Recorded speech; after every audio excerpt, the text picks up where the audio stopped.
So I do quite a lot of videos on how I do research, and then at the end, after I finished all the research, I pick 5, 10 stocks or companies that fit my dividend criteria. But I've never gone back and had a look in 2, 3, 4, even 5 years, the results that I came up with in those years, how they're doing now. So let's go and do that. This could be very embarrassing for me. I want to try and find videos around the same time each year, but I can't guarantee that because I wasn't making dividend research videos every single month. So I only did a few each year. But I'll see what I've done because I actually can't remember when I made videos. So it's July now. Let's see if we can find any around the July. So let's go back last year, July 2023. I did one in September and I did one in May. Let's go and have a look at the May one. Okay, so 2022, let's go back and see 2022. I've got so many videos here. July 2022. I did one in August. So let's go and have a look at that one.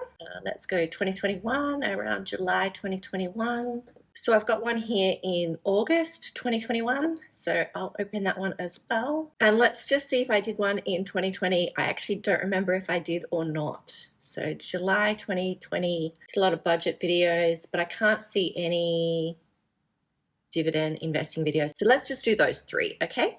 So we've got 1 year ago, 2 years ago, and 3 years ago. So while 3 years ago is probably going to be more interesting, let's start with 1 year ago and work our way down.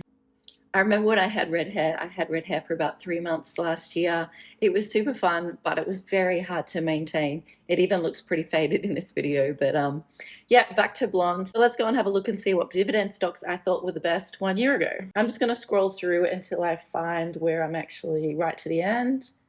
I can find that here, I think. Return over the last 5 years. Okay, so I can see right now I've got 1, 2, 3, I've got 5 there that I'm looking at, and that's New Hope, JB Hi-Fi, NRW Holdings, Metcash, and Centura Capital. And the dividend yields were pretty good back then, and so were the 5-year returns. So let's go and have a look at those 5 right now. Okay, so here's the results. Let me explain what each of the columns are. This is the price that it was on the 26th of May 2023. That was the date the video came out, which I thought was the most fair way to determine this.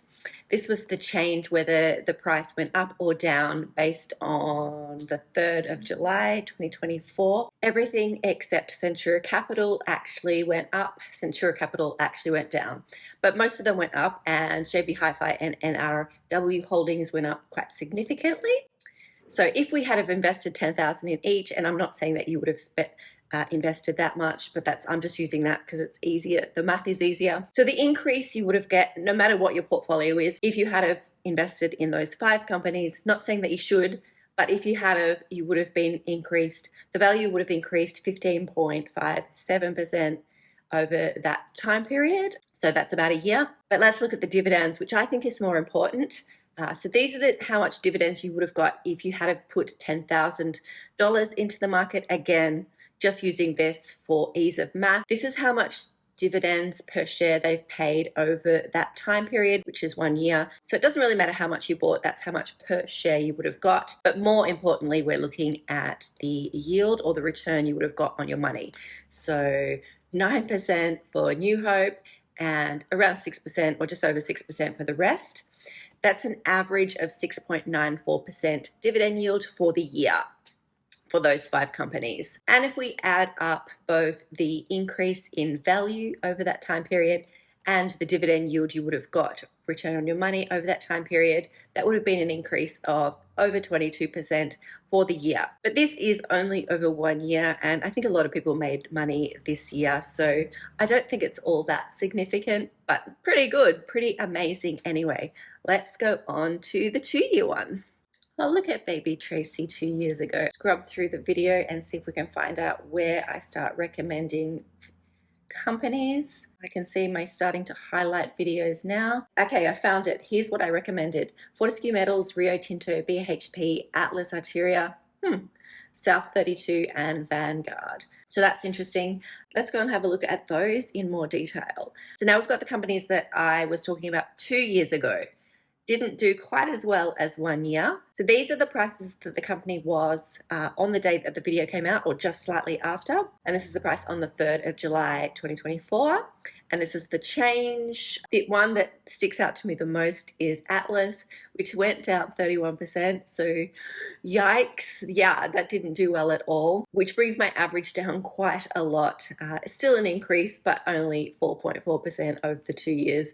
That's in value. I was lower than the ASX 200 because of Atlas.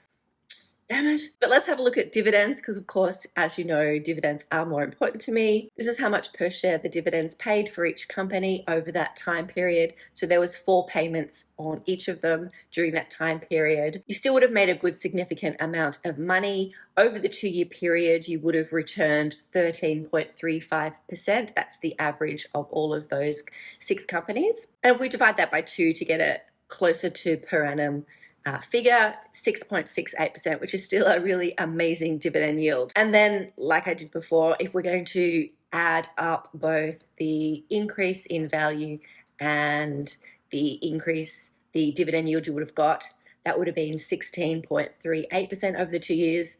But if we divide it by 2 to make it a yearly or per annum, that's 8.19%. So still great, but not as good as before. Yikes, I'm so scared to look at the 3-year one now. But let's go do it. So here's the video I did 3 years ago. It's always weird looking back at yourself like 2-3 years ago. My hair looks so nice there. Anyway, let's go back and see where I recommended videos, because that's what we're looking for. Maybe here, my process. 4 that I recommended 3 years ago: Fortescue Metals, Rio Tinto, Harvey Norman, and JB Hi-Fi, which I think we've recommended all of those before. The same companies seem to come up over and over again.